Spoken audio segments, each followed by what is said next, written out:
everybody. As promised, I'm back with my pumpkin. This is a wrought iron pumpkin. I thought after I did this I should have probably painted it orange, but we're going to go with it the way it is since I've already greened it all in.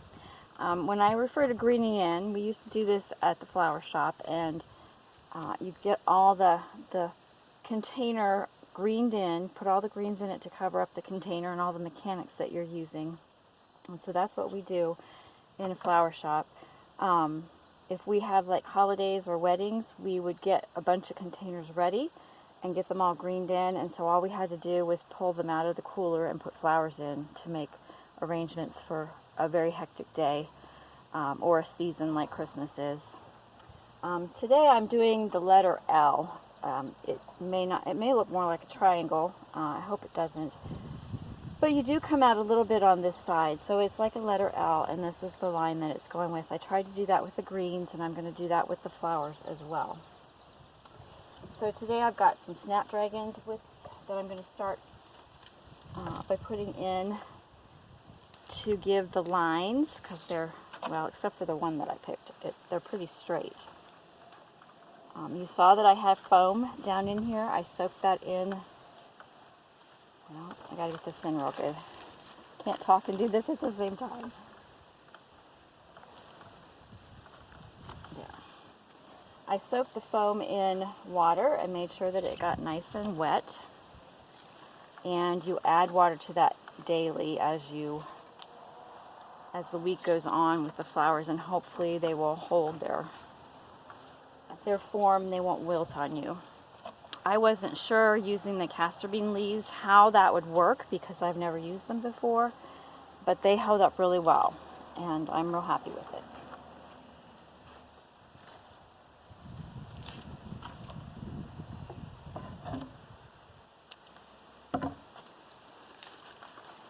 You want to make sure when you're working with foam that you don't poke too many holes, because if you do, it's going to cause problems. So try to figure out where you want to put the stuff before you sink it into the foam, because you don't want to have any more holes in there than necessary.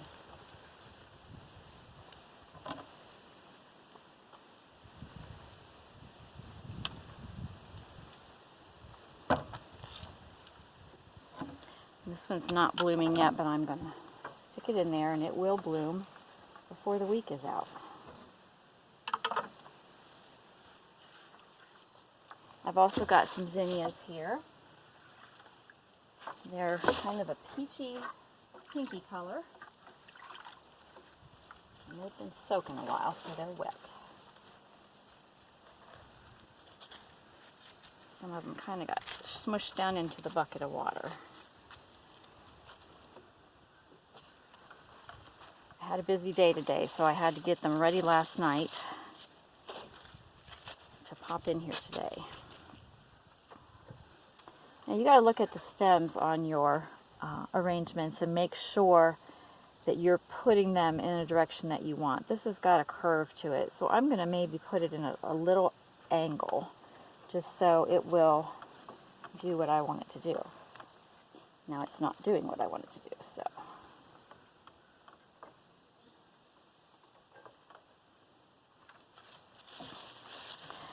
The key to this one is going to be not very many flowers. I wanted the greens to be more of the topic of conversation with it, because of these leaves here. I just want them to stand out a little bit more than the flowers do.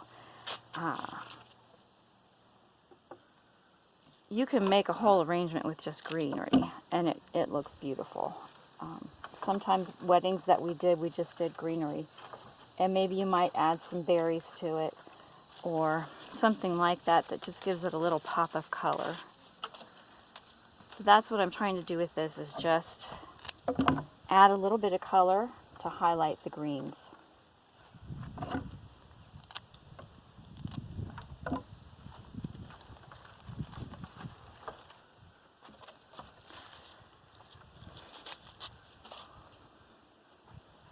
Again, you want to tear off all of the leaves, because you don't want the leaves on the stem sticking into the foam. That doesn't work real well.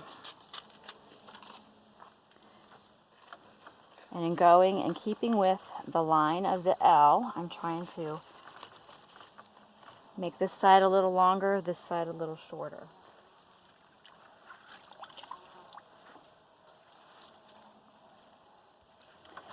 Now I've got some hydrangea. Since these are big flowers, they're going to be put down into the foam, closer to the foam, at least in this one. I don't cut stems real long because I don't want them to be real long, because they are a big mass flower.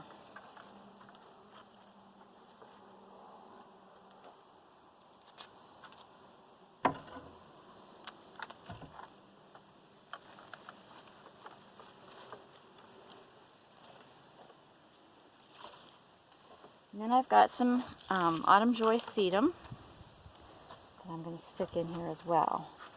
I think I put on my picture that the leaves that I've used are castor bean leaves, the dappled willow, and the spirea. And I also used some of the dried spirea blooms that were on my bush this spring, because that kind of gives it a fallish look.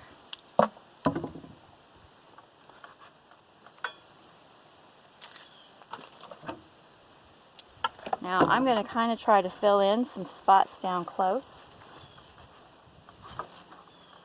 so I can cover up that foam.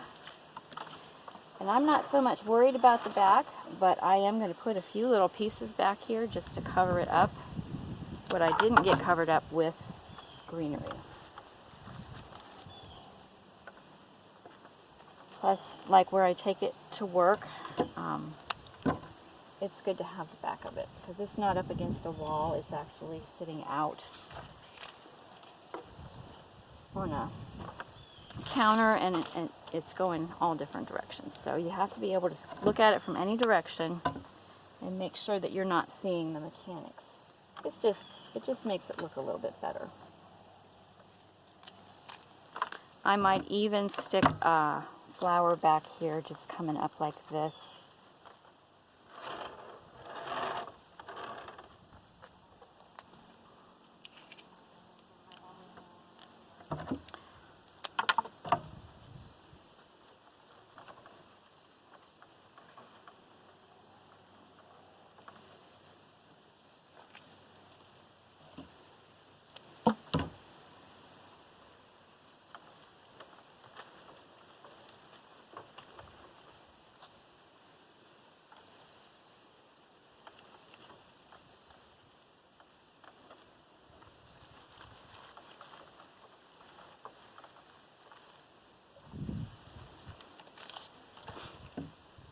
That is not staying where I wanted it.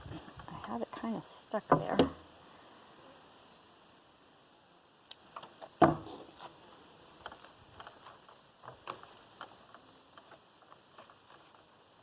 One of the problems is when you get so many stems in the foam, you can kind of run out of space.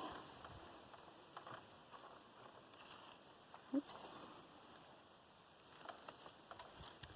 I think that's going to be about it. I may put a few more zinnias in the front here. I will shoot a picture up of the final product, but that's pretty much it, and I'll turn it a little bit so you can see it there. Thanks for watching.